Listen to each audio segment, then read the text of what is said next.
welcome. I'm Kamla. My guest today is Anja Manuel. She's a diplomat, lawyer, teacher, author, and a member of RiceGateHadley Gates, a strategic consulting firm based here in Silicon Valley. Welcome to the show. Thank you very much for having me, Kamla. You're a very accomplished person. You're a diplomat, a lawyer, a teacher, and now the author of a book called This Brave New World. This is a book on India, China, and the US. When was the first time you visited China?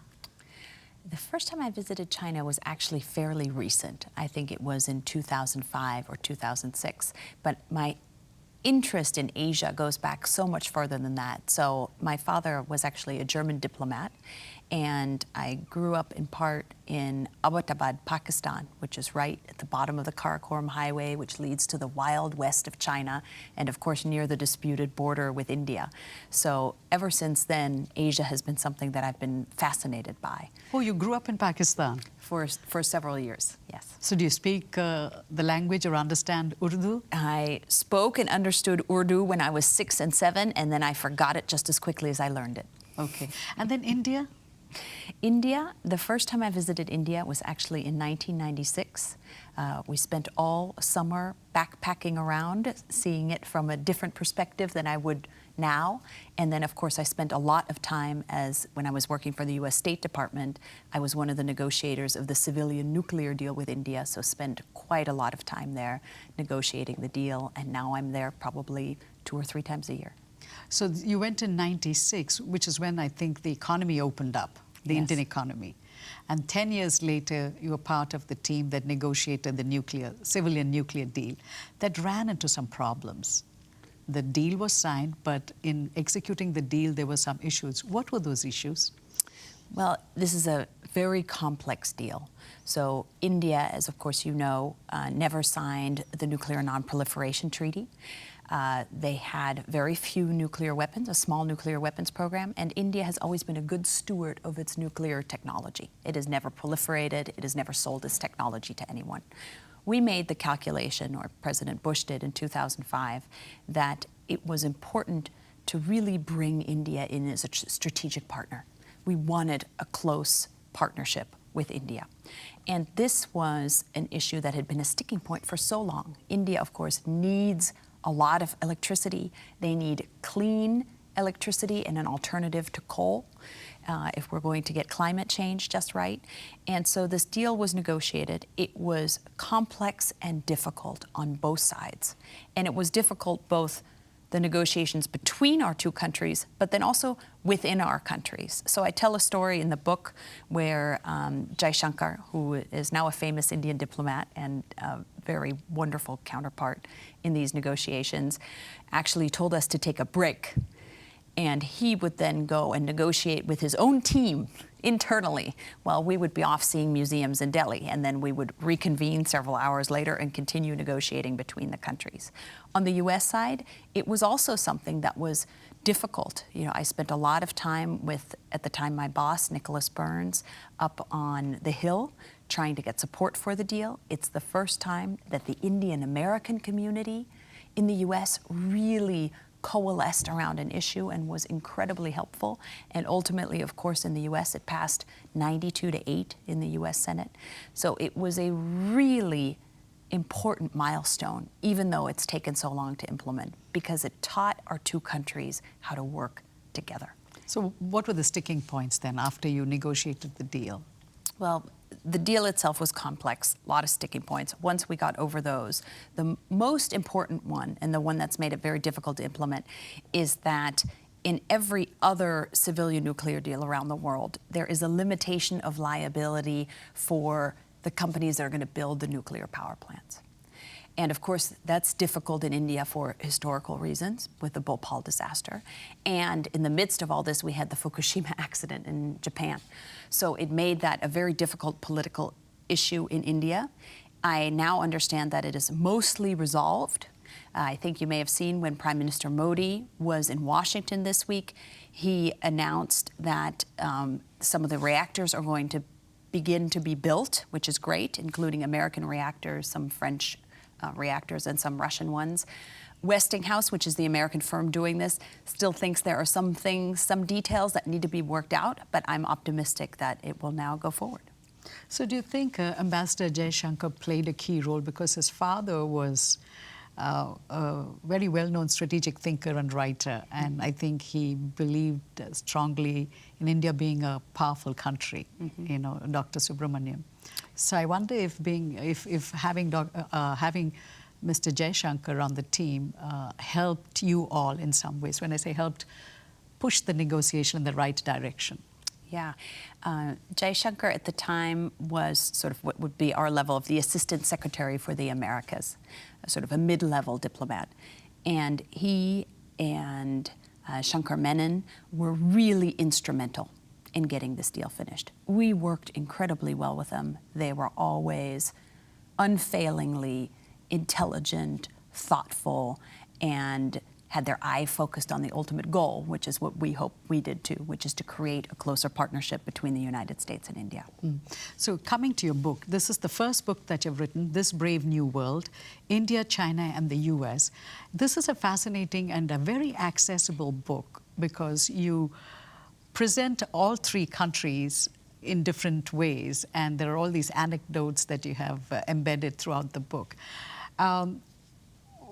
Why did you want to write the book at this time? It's a very good question, and thank you for asking it. I, of course, have been working on these two countries and with these two countries for a long time. But I'm struck by the dramatic impact that both India and China are already having on all of us here in the United States and will continue to have. Let me give you some examples. By 2030, India and China will be the largest market for American companies. They will have 3 billion people between them, 100 million more of those in India than in China. So we will be selling to these enormous middle classes. Secondly, we can't solve the world's biggest problems without them. As it is, we are here in San Francisco. More than 20% of the smog that you get in California drifts over all the way from Asia. On climate change, we used to think we could solve the problems if the US and Europe could just get along, but that's no longer the case. China is the largest emitter of carbon and India is its fastest growing. So on those big issues, we absolutely need to cooperate. And finally, the military situation in Asia is getting more and more worrisome. So about half of the world's arms imports these days are actually going to Asia. Many of those to India and China, which, as you know, are increasing their defense expenditures. And unlike NATO and Europe, there isn't a real institutional glue that holds it together. So for all those reasons, we here in the United States should be paying attention. I feel like we're paying a lot of attention to China, although sometimes we don't know quite what to make of it. And we often ignore India, as evidenced by the fact that Prime Minister Modi was here meeting with Obama, and it hardly made the news. That's true. But Mr. Modi is known as the foreign minister, I think, of India because he travels extensively. I think in his 2 years as a prime minister, he's been to the US at least 3 times. And President Obama has gone to India once, and that was a symbolic gesture. Having lived in Pakistan and being familiar with South Asia, you know how much that Republic Day matters in India. Absolutely, absolutely. And it's a great celebration. I love it. Yeah, and so for President Obama to show up there was a great thing. What do you think, how do you think this thing is going to happen where all 3 countries can work together? You know, there is rising China, and India and the USA are kind of worried about that. China is aligning itself with Pakistan, Sri Lanka, and other countries. India has historically painted itself as a gentle power. It has never flexed its muscles. What do you think are the challenges? Because it would be in an ideal world, you know, the right thing to do for all 3 of them to cooperate. But how do you think this is going to happen? Because there are ups and downs. Yes, there are ups and downs. And you are absolutely right to say that India and the United States see China in a very similar way. So when I was at the State Department almost a decade ago now, India wasn't much worried about China.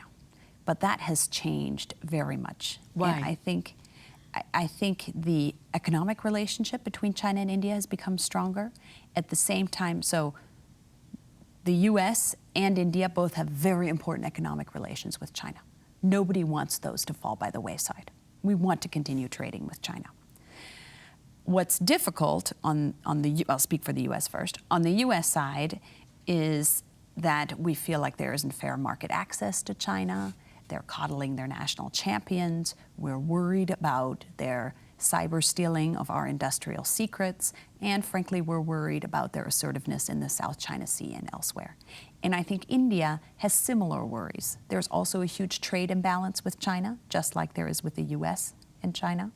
The incursions over the disputed Himalayan border they haven't led to any shooting yet. No one's been killed, thankfully, but it has people nervous. And I think even more nervous when I talk to friends in the Indian military is that Chinese submarines are increasingly active in the Indian Ocean, and as one admiral put it to me, are sneaking past our coasts. So there is more tension there. You asked, how do we resolve it? It's never easy, and this isn't a quick solution that you implement and then you're done. What I argue for in the book is a thoughtful, subtle policy that understands that we're going to have interests that differ in many situations, and I argue for having a clear and consistent line on this. So what do I mean by that? For example, the United States feels like China is overstepping its bounds in the South China Sea. And at the beginning of the Obama administration, we had a lot of freedom of navigation operations. We sailed our ships very close to these fake islands that China is creating. Then we stopped for several years. Why are they creating those fake islands? If you look at the world from China's perspective, we see them as very assertive and often aggressive.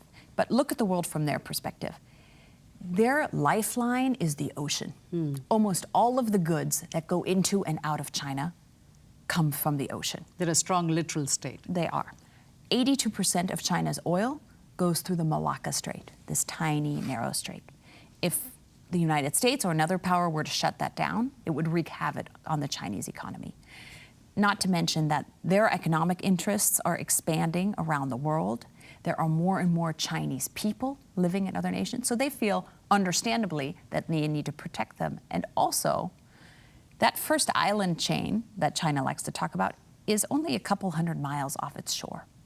And it allows the United States and others to radiate power very, very close to the Chinese coast. So according to the international law of the seas, is that high seas? After 200 miles, it's high seas, right? It's high seas. This gets very, very complicated in the South China Sea because there are so many overlapping and complicated claims.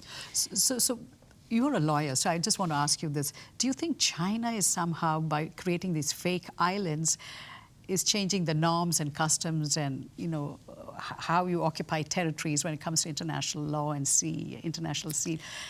Is it tweaking in that? Is it fiddling around with that, if that's the right word I could use? I think that is the intention. It's a little bit like when you're in the United States and you squat on a piece of land and you build a house there. If no one says anything about it for 20 years, you own that piece of land, right? That's in a way what China's trying to do in the South China Sea. Now, no one has accepted that. And in fact, there is an arbitration going on right now. China I think will probably lose in that arbitration. It's unclear whether they will accept the outcome. But so the island building in the South China Sea is very dramatic, and I have pictures of it in the book. Ultimately, I think it won't stand. But we need to be clear and consistent that that is not an appropriate line, that that's not where the border is, and we need to be multilateral about it. And importantly, if wherever possible, we need to ratchet down our public statements about this. Because one of the problems is that things are now so much in the news. You have someone from BBC and CNN flying with American pilots over the South China Sea, that there's very little room for the politicians in both countries to save face and to reduce the temperature of the conflict. And that's a very important thing. Culturally speaking, saving face is a very important device. Yes. in the Asian context, whether it's Absolutely. Chinese or whether it's Indian. Absolutely. So, so there are these cultural differences. How do you help? Because you say that it is in everybody's interest to collaborate. So in an ideal world, we could do that, but we don't live in an ideal world. There are all these, like you said, journalists flying and seeing what is happening. That doesn't give room for maneuver to these politicians to say whatever they have to say. What is your prescription? Mm-hmm. Practical prescriptions that can be executed by politicians and policymakers. Yeah. On the military side, clear and consistent lines enforced always. So don't do freedom of navigation operations, then stop them, and then start them again. It confuses everybody, right? It's a little bit, I have small children. When I change bedtime and it's later one night, you're never going to go to bed at 7 o'clock again. So we need to be consistent and we need to be multilateral. We also need to find in as many areas as possible, and military is the hardest of these, areas of cooperation. So, and that's not just a job for the government. That's a job for all of us, for business people going back and forth. I'll give you some examples. China and the United States at the end of 2014 negotiated a joint agreement on climate change, what steps each country was going to take to ameliorate the problem in our own country. That is a great opportunity for cooperation, similar to the civilian nuclear deal that we did with India. It teaches, it's not obvious how you get along with each other's diplomats. It requires practice. And this allows people to practice and to realize that they can have a joint project together. On the business side, it's already happening. There should be more of it. Our clean technology companies here in the United States are doing a lot of work in China. China invests twice as much in clean tech as the United States does. And they're trying to do a lot of work in India. Indian companies are working in China. The students are going back and forth between the two countries. And all of that we should promote and do a lot more of. So people-to-people interaction. People-to-people, business-to-business, and government-to-government. Let's talk about India. In the book, you paint the history of both the countries, India and China, and how that informs the way they behave on the world stage.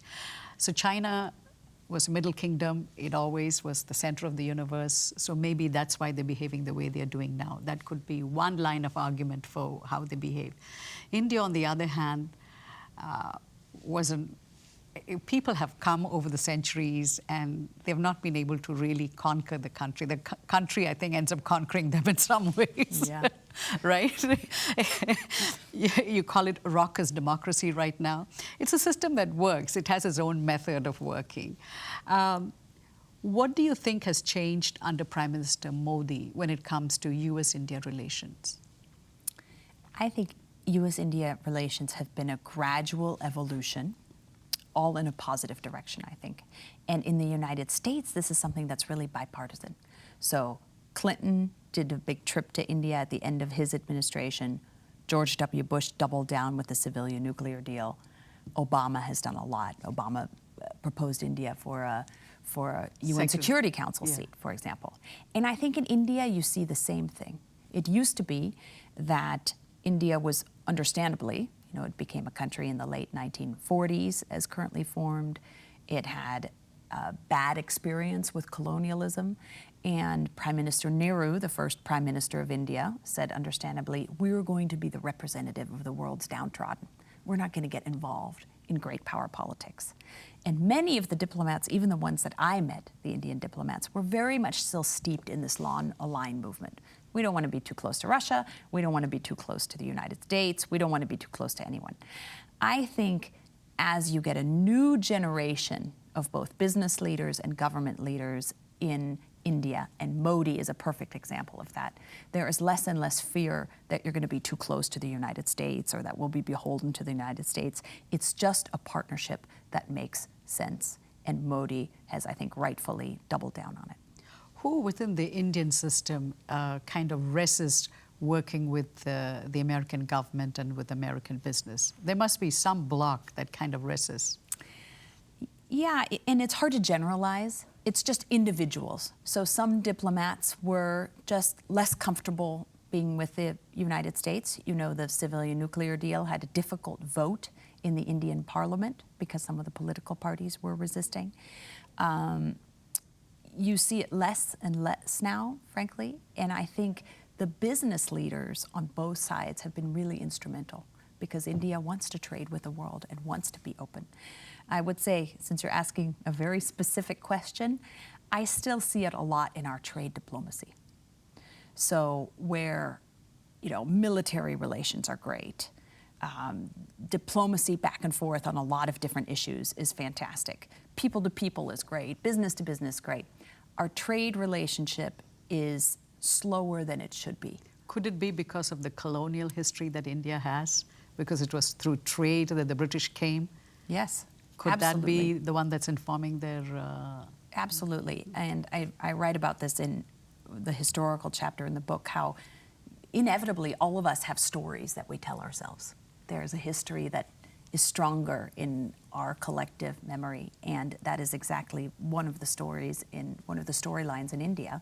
And of course, with independence and with Nehru went to a closed system because the argument by Indian economists at the time was that the British had exploited India intentionally. So the idea was to grow Indian business until it was ready to stand on their own feet and then go and conquer the world. Well, my argument to India now would be, you're ready. You're ready to stand. For free market. And you're ready for free markets. Okay. How surprised were you when you're writing the book and in your travels about the influence of America in various parts of India? For instance, the Constitution itself. Yeah. The gentleman who is known as the architect of the Indian Constitution studied in Columbia over 100 years ago. Yeah. And he was totally influenced by the American Constitution. Right. And the spirit of the Constitution. Then there's the film element, there is the music element, and I don't know if you used Uber when you were in India. Do you use Uber? I have not used Uber in India yet. I tend to use the Indian taxis. But yes, of course, there's a huge amount of influence. And frankly, these days it's going the other way. I mean, how many of us here watch Bollywood? I've been to 2 Bollywood parties this year already. Oh, really? Where? Here in the Bay Area? And I'm struck by it, frankly. I see it more coming in this direction. I was struck when Prime Minister Modi was here in September, and he gave a business dinner in Silicon Valley, 500, 600 attendees. I think there were 5 CEOs on stage with them. Yeah. Big, iconic American companies. 3 of them are run by folks who were born in India. So there is a lot of cultural influence back and forth, and I think that's a positive thing. Keeps our relationship strong. Let's talk about small business and doing business if a small business is interested in doing business in India, an American small business, what do you think are the challenges for them? Is it easy for them to navigate the waters and set up a business and get going? It is very difficult to do business in India, as you might have experienced yourself.